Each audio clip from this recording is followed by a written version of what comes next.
BFM Business, objectif, raison d'être. Cyril Ariel. Bonjour à toutes et tous, j'espère que vous allez bien. Alors cette semaine dans Objectif Raison d'être, nous allons creuser les enjeux durables dans le café. Nous recevons alors sur ce plateau le directeur général de Nespresso en France qui se fera challenger par Anne Caron qui a été élue la meilleure torréfactrice en 2017. Puis enfin nous aurons le débrief de la semaine par la directrice générale de Planète Urgence. Et puis en fin d'émission, les questions des internautes. On rentre tout de suite dans le cœur du sujet. Ils sont là, ils sont deux et ils s'engagent.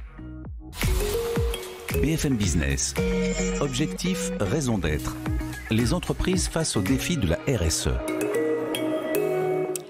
Et nous sommes ravis cette semaine d'accueillir sur ce plateau pour la première fois le directeur général France de Nespresso, Guillaume Chénaud. Bonjour et bienvenue Guillaume. Bonjour. En face de vous, nous avons la meilleure torréfactrice de France en 2017, Anne Caron. Bonjour. Bonjour. Et bienvenue. Alors je vais un peu recontextualiser vos marques. On le rappelle déjà tout d'abord, le café c'est quand même la deuxième boisson la plus consommée en France après l'eau. Et à peu près 2 millions de tasses de café sont bues chaque année par minute, c'est ça? Par minute? Oui. À peu près, donc c'est juste énorme. Nespresso, vous avez été fondé en 1986. Aujourd'hui, vous êtes présent dans 80 marchés. La France représente votre deuxième marché. Vous avez notamment 60 caféiculteurs et vous avez 18 pays d'origine. Anne Caron, vous avez été fondée en 1974, 4 pays, 4 planteurs, 150 collaborateurs et vous servez à peu près 1000 cafés par jour et vous êtes en cours de certification Bicorp. Alors c'est intéressant parce que Nespresso, depuis avril 2022, vous êtes certifié Bicorp. Alors de manière très concrète, Guillaume Chénaud, maintenant que vous avez cette certification, comment aller plus loin aujourd'hui ? Alors Bicorp, c'est déjà quelque chose pour lequel nous sommes très très fiers, vous l'avez dit, c'est un effort qui a pris plus de 3 ans à être atteint. Ça démontre finalement les efforts qui ont été faits par Nespresso depuis plus de 20 ans dans l'aspect durabilité. Comment aller plus loin? C'est un vrai challenge, bien entendu, parce que la raison pour laquelle nous avons choisi Bicorp, parce que c'est compliqué, mais c'est aussi ce qu'on appelle un bench finalement, une base de départ, et savoir comment est-ce qu'on peut continuer d'évoluer d'une manière positive. Alors là, il y a plusieurs angles, on va dire. Bien entendu, la décarbonisation en fait partie pour s'assurer que d'un point de vue certification, nous continuons de gagner des points. On a été certifié avec une base de 82 points et notre ambition... 82 sur 200. Sur 200. On peut encore faire mieux. Mais effectivement, mais c'est vrai que ça paraît faible. C'est dur. Mais c'est extrêmement compliqué. Il y a 150 000 entreprises qui demandent d'être Bicorp, et il y en a aujourd'hui 4 000 qui arrivent. Donc ces 80 points sont extrêmement difficiles à avoir. On va décortiquer votre feuille de route RSE dans cette émission. Et vous, Anne Caron, quelle est la raison d'être effectivement de votre marque éponyme ? La raison d'être de notre marque, c'est de devenir le moteur de la révolution verte du café. Et comment marchent vos cafés, vos valeurs, votre éthique ?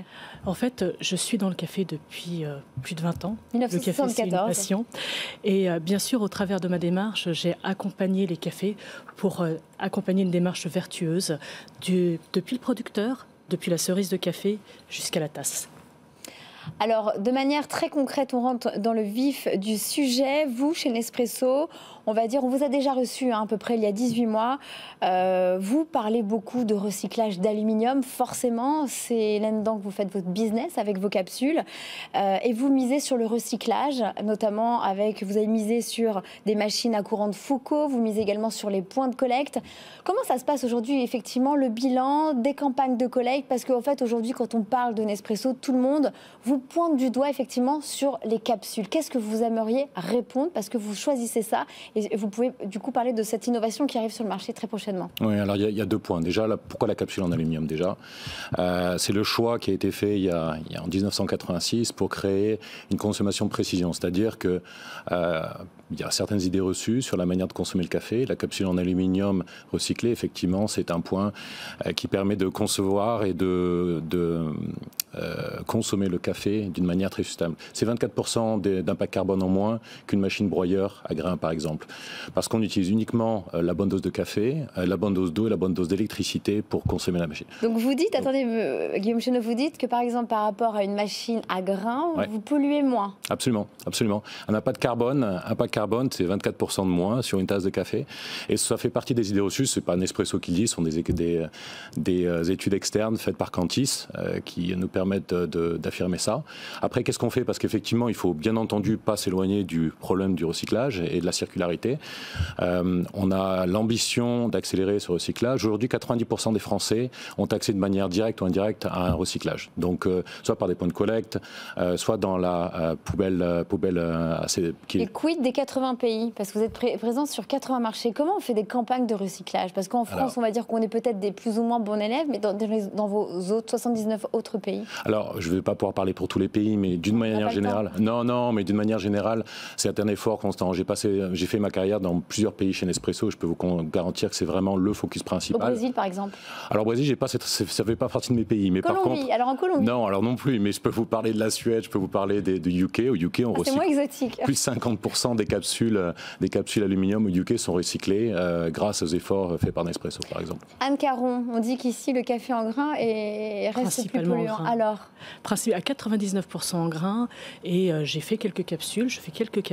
Mais vous voulez l'arrêter, la capsule, alors? Oui, puisque il y a la capsule, effectivement, et on ne faut pas non plus se focaliser que sur le déchet de la capsule. Donc c'est un vrai problème, parce qu'aujourd'hui, 75% des capsules ne sont pas revalorisées. Et je sais que Nespresso fait énormément d'efforts pour toucher le consommateur, pour permettre d'augmenter ce taux de revalorisation.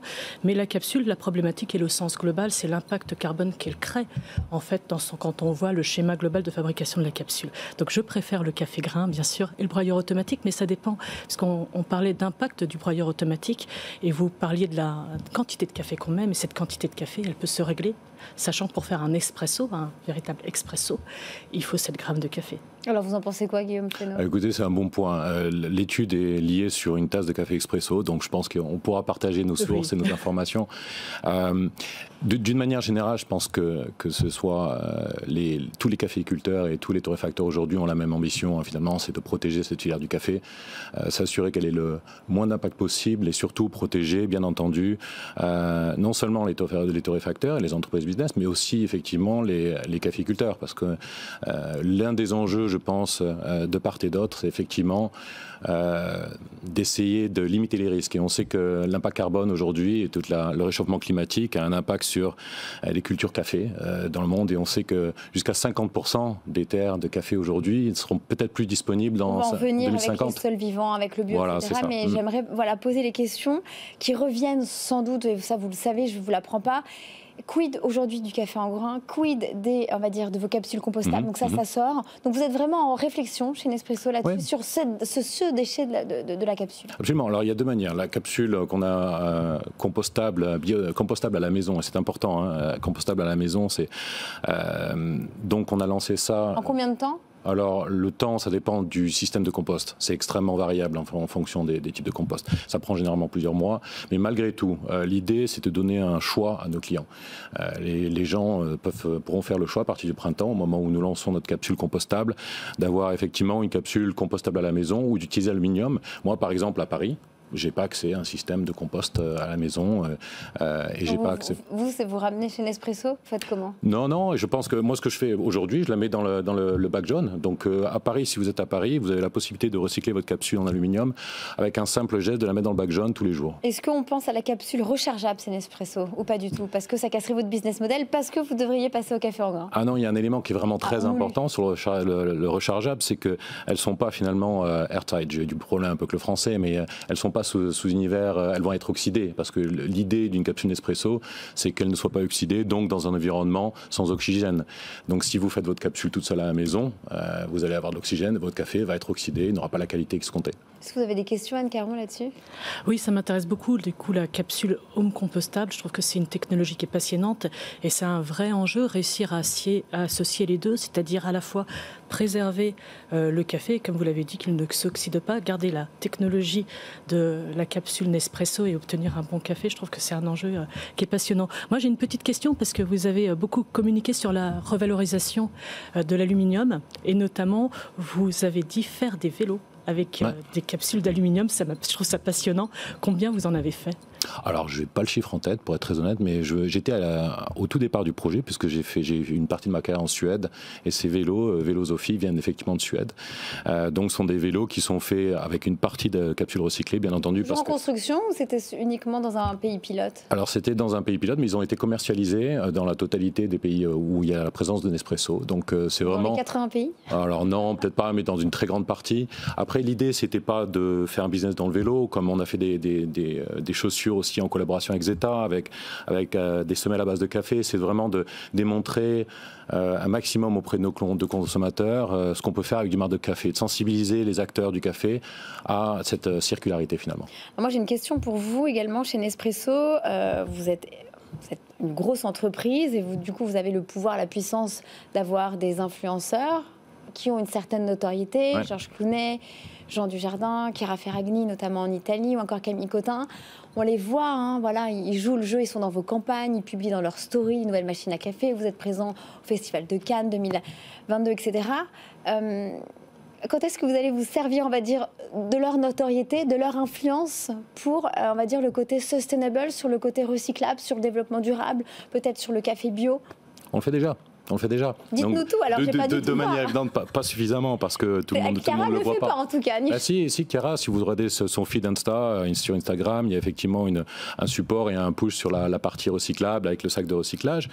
On a aussi Camille Cottin, vous en avez parlé dans la dernière campagne, qui incite en dernière image les consommateurs Nespresso à recycler. On a une campagne dédiée pour la journée du café au mois d'octobre dernier, où Georges Clooney a fait vraiment mis en valeur les efforts qui avaient été faits, les efforts qui devaient être continuer d'être fait pour effectivement cette filière du café. Donc c'est quelque chose qui nous tient à cœur et on sait que communiquer sur le recyclage est essentiel, mais pas que sur le recyclage. Et c'est ça qui est important, parce que le recyclage, finalement, quand on prend le cycle de vie d'une capsule, la partie fin de vie emballage, c'est 20%. Le reste, c'est-à-dire qu'on parle du café vert et on parle de l'utilisation, type de machine, électricité consommée, eau consommée, etc., représente entre 75 et 80%. Donc notre focus est évident, il est sur cette partie-là et c'est là où on a le plus gros impact. Pour terminer cette première partie, j'ai une question que je poserai à vous deux. Anne Caron, quel est l'avenir justement de l'usage du café? Je pense que c'est une bonne question parce qu'on reçoit beaucoup dans cette émission des startups. Chacun a son propre business model. Mais selon vous, Anne Caron, c'est quoi l'usage du café, l'avenir de l'usage du café? Pour moi, l'avenir du café, ça passe déjà par le consommateur qui devient de plus en plus un consommateur qui choisit. Ça ne sera plus un café subi, mais un café choisi. Et ça passe par la qualité du café. Ça sera un café qui éveille les papilles, un café qui est bon, un café qui respecte les hommes et les femmes qui vivent de la filière et un café... Donc avec des labels, le commerce équitable, du fair trade, etc. En fait, il n'y a pas que des labels pour faire des bonnes choses. Il y a une démarche globale. Et respecter l'ensemble de la filière, c'est aussi un enjeu qu'on doit assurer au quotidien, vous et moi. Guillaume Chénaud? J'ai pas grand-chose à ajouter, je pense que tout a été dit. Et je pense qu'il y a de très belles histoires qui sont démontrées et la manière dont on peut faire ça extrêmement bien. Je prendrai un petit exemple qui s'appelle le programme Reviving Origins chez Nespresso, dans lequel on fait revivre des communautés entières de café. J'y étais moi-même au Zimbabwe en 2019 pour voir ce qui s'est passé et voir comment on l'a fait. Quand vous dites, on a très peu de temps, mais c'est-à-dire c'est l'accès à l'eau potable, c'est l'éducation pour les enfants? Alors c'est tout, c'est apprendre les caféiculteurs locaux à faire du meilleur café en plus grosse quantité. C'est quoi du meilleur café pour vous? Alors du meilleur café, c'est du café de qualité qu'on peut vendre à un prix premium. Et ce café, les clients Nespresso le demandent. Ils demandent des cafés uniques. Donc on se retrouve vraiment d'une manière très simple avec une relation gagnante-gagnante. Nos clients Nespresso qui bénéficient d'un café unique et des caféiculteurs dans des pays en difficulté qui bénéficient de ce type de revenus.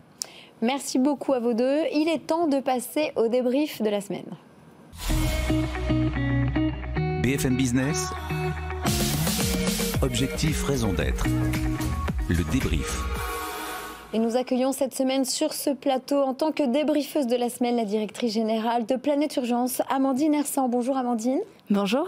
Alors, tout d'abord, qu'avez-vous pensé, on va dire, de cette... On n'a pas eu le temps de beaucoup aborder tous les angles, mais en tout cas, ce que vous avez entendu de la part de Nespresso, puis ensuite vos deux questions pour Guillaume Chénaud.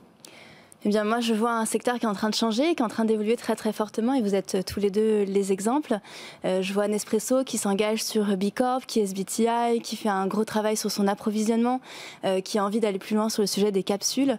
Je me pose par contre des questions sur, si on se projette vraiment dans le monde de demain, sur la pertinence de ce modèle de capsule, la pertinence de ce modèle de machine.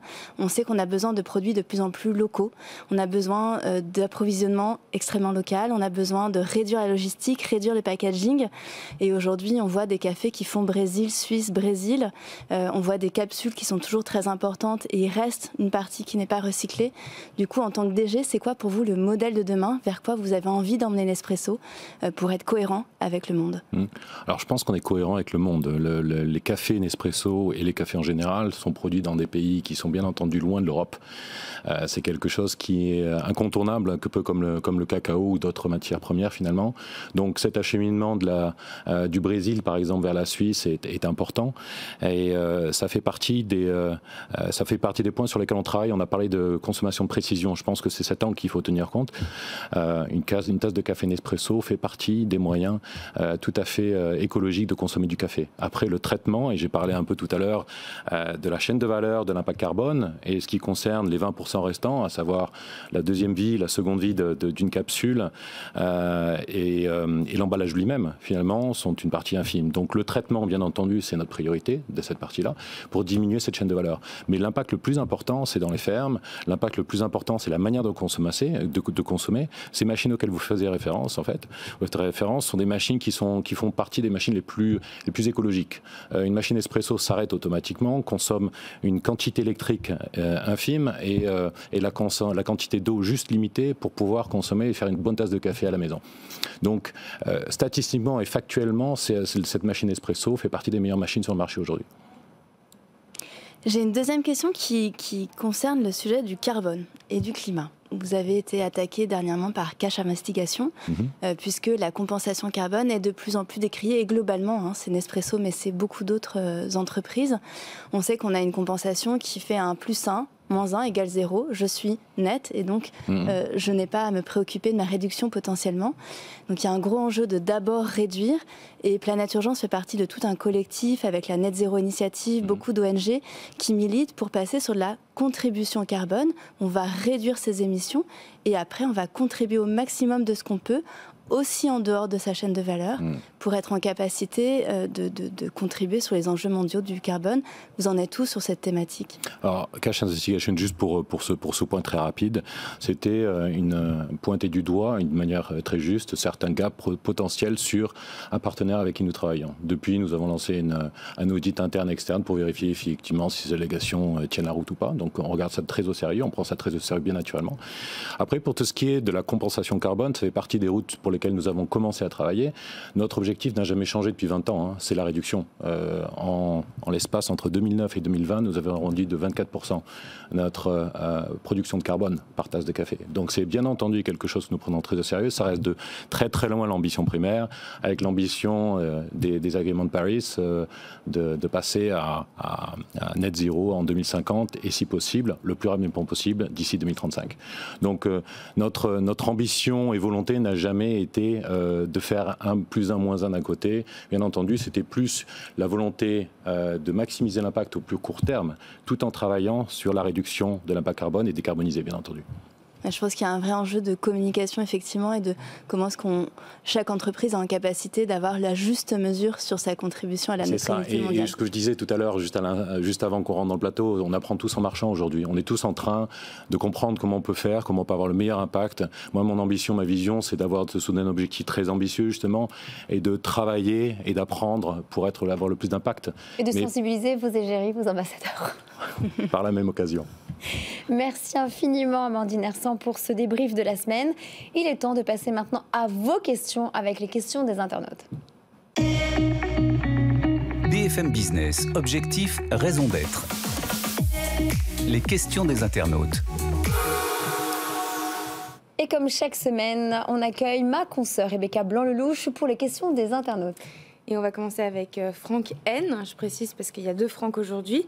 Pourquoi ne pas collaborer ou établir des partenariats avec des boîtes innovantes comme Capsme, qui sont des capsules réutilisables? Écoutez, le point sur les capsules réutilisables, j'ai dit tout à l'heure, l'idée d'une capsule Nespresso, c'est qu'elle soit sans oxygène, donc le café ne peut pas être oxydé. Ça fait partie des raisons pour lesquelles on ne collaborera pas avec AppsMe. Par contre, on fait énormément de collaborations. On a des collaborations avec des entreprises comme Café Joyeux qui promeuvent l'inclusion et la diversité. On fait énormément de collaborations tous les ans au travers de Nespresso quand ça nous semble adéquat. On continue avec Laurent. On doit contextualiser un petit peu. À l'heure où les tensions sont énormes en Europe de l'Est pour le contrôle des mines, mais aussi partout dans le monde à cause d'une demande toujours plus forte, pensez-vous utiliser autre chose que de l'aluminium pour fabriquer vos capsules éphémères?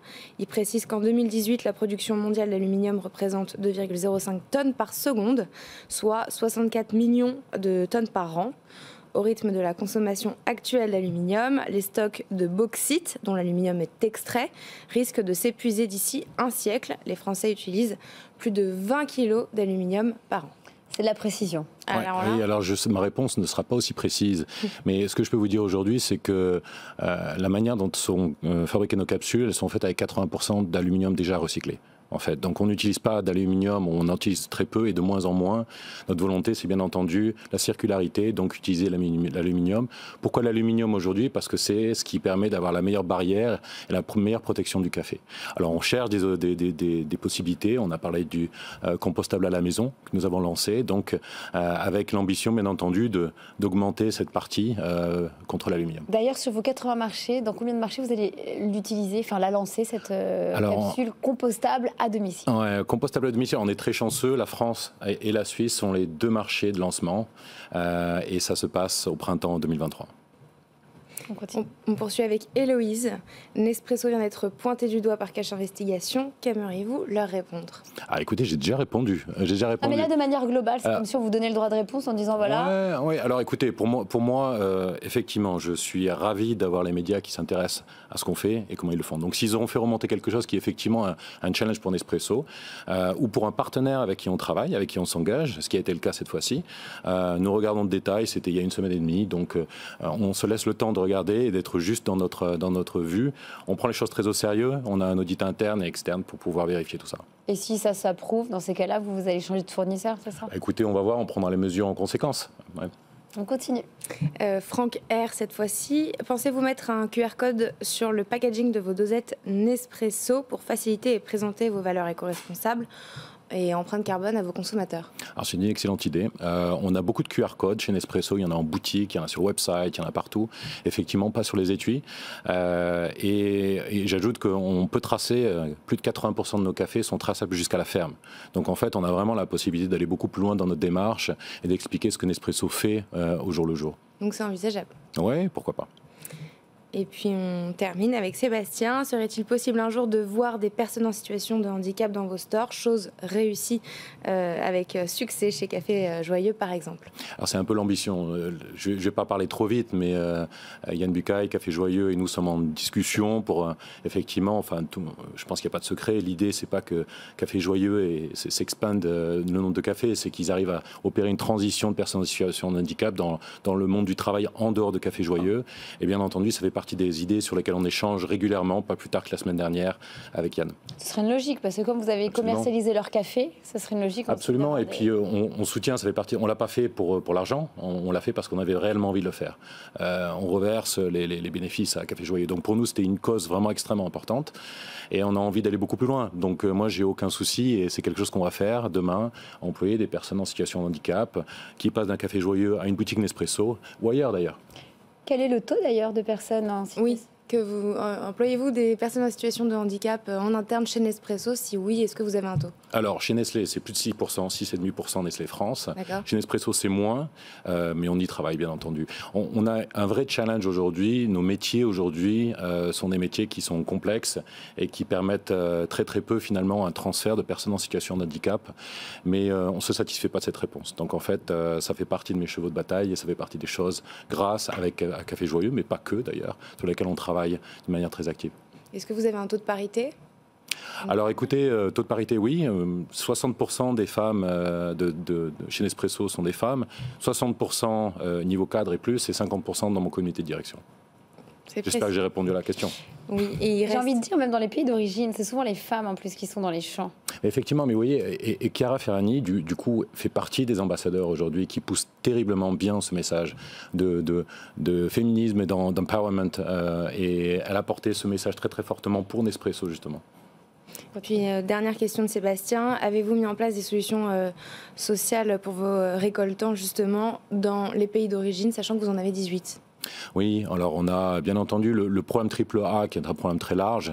J'encourage ce monsieur à aller sur notre site internet et découvrir les détails. Elle est créée il y a plus de 20 ans et c'est effectivement ce programme qui s'occupe des collaborateurs et des 140 000 fermiers. On en a 140 000 avec qui on travaille depuis plus de 20 ans. Et on les porte près de notre cœur, bien entendu. C'est quelque chose qu'on fait le mieux possible. Merci. Eh bien, écoutez, merci infiniment à tous pour cette émission. Merci infiniment ma consoeur Rebecca Blanc-Lelouch, notre débriefeuse de la semaine Amandine Hersan, Anne Caron pour notre challengeuse de la semaine et puis bien évidemment Guillaume Chénaud pour avoir répondu à toutes nos questions durant cette émission. J'espère que cette émission vous a plu, elle était riche et très intéressante. Merci à vous tous. Je vous donne rendez-vous la semaine prochaine à la même heure. D'ici là, prenez soin de vous. Bye bye. BFM Business. Objectif, raison d'être. Les entreprises face aux défis de la RSE.